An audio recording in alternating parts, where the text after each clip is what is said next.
Mutton curry recipe এমন একটি recipe যেটি কার না ভালো লাগে। তাই আজকে অতি সহজেই মটন কারি রেসিপি বানিয়ে দেখাবো। আপনারা প্লিজ ভিডিওটি শেষ পর্যন্ত দেখবেন। ভালো লাগলে লাইক এবং সাবস্ক্রাইব করতে ভুলবেন না। প্রথমেই এখানে 500 গ্রামের মতো মটন নিয়েছি এবং মটনটাকে ম্যারিনেট করব। প্রথমেই লবণ দিয়ে দেব হাফ চামচের মতো হলুদের গুঁড়ো দিয়ে দেব। দেন জিরা এবং ধনিয়া গুঁড়ো দিয়ে দেব 1 চামচ।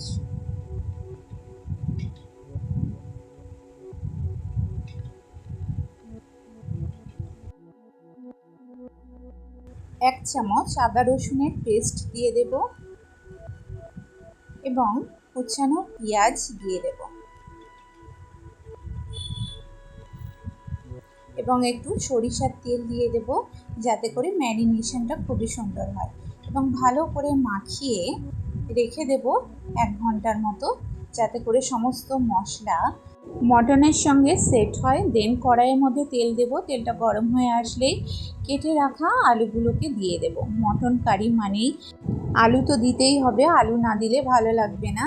তার জন্য আমি এখানে আলু দিয়েছি এবং একটু লবণ ও হলুদ দিয়ে ভালো করে আলুগুলোকে ভেজে নেব। দেখুন, খুব বেশি ভাজার দরকার নেই, একটু হালকা হালকা করে ভেজে নিলেই হবে।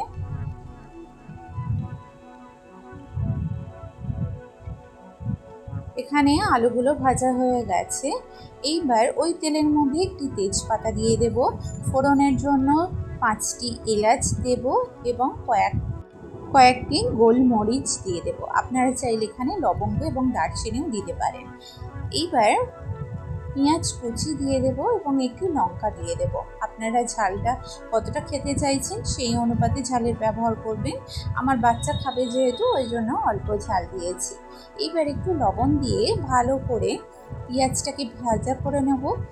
ততক্ষণ পর্যন্ত ভাজবো যতক্ষণ না পেঁয়াজটা ব্রাউন কালার এসে যাচ্ছে।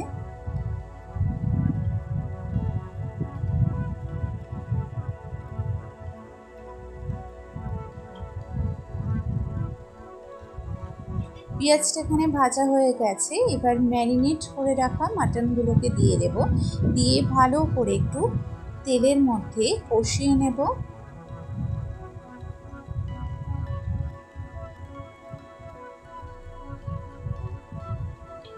দেন কিছু শুকনো মশলা অ্যাড করব। প্রথমেই হাফ চামচ লবণ দিয়ে দেব, যেহেতু লবণের ব্যবহার আমরা প্রথমেই করেছিলাম। রঙের জন্য দেব হলুদের গুঁড়ো এবং জিরা ধনিয়া পাউডার দিয়ে দেব।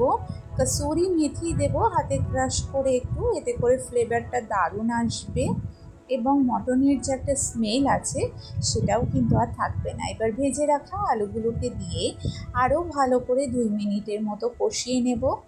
বারে বারে কষাতে থাকবো অল্প অল্প জল দিয়ে, যাতে করে মাটনের কালারটাও খুব সুন্দর আসে এবং গ্রেভিটাও একদম ঘন হয়। মনে রাখবেন, রান্নাটা যত সুন্দর কষানো হবে খেতে কিন্তু ততটাই সুন্দর হবে। এইবার 3টি এলাচকে একটু ক্রাশ করে দিয়ে দেব। এখানে ভালো করে কষানো হয়ে গেছে। এইবার পরিমাণ মতো জল দেব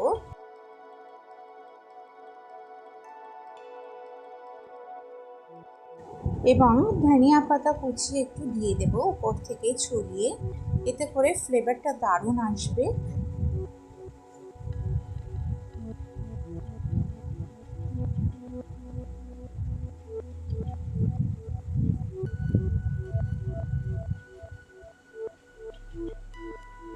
এইবার লিড বন্ধ করে অপেক্ষা করব 20 মিনিটসের মতো। 20 মিনিটস পরে দেখাচ্ছি এখানে মাটনগুলো কেমন গলে গেছে। 20 মিনিট পরে অল্প একটু গরম মশলা দিয়ে স্ট্যান্ডিং বাই রেখেছিলাম। বন্ধুরা দেখুন, দেখতে কত সুন্দর লাগছে।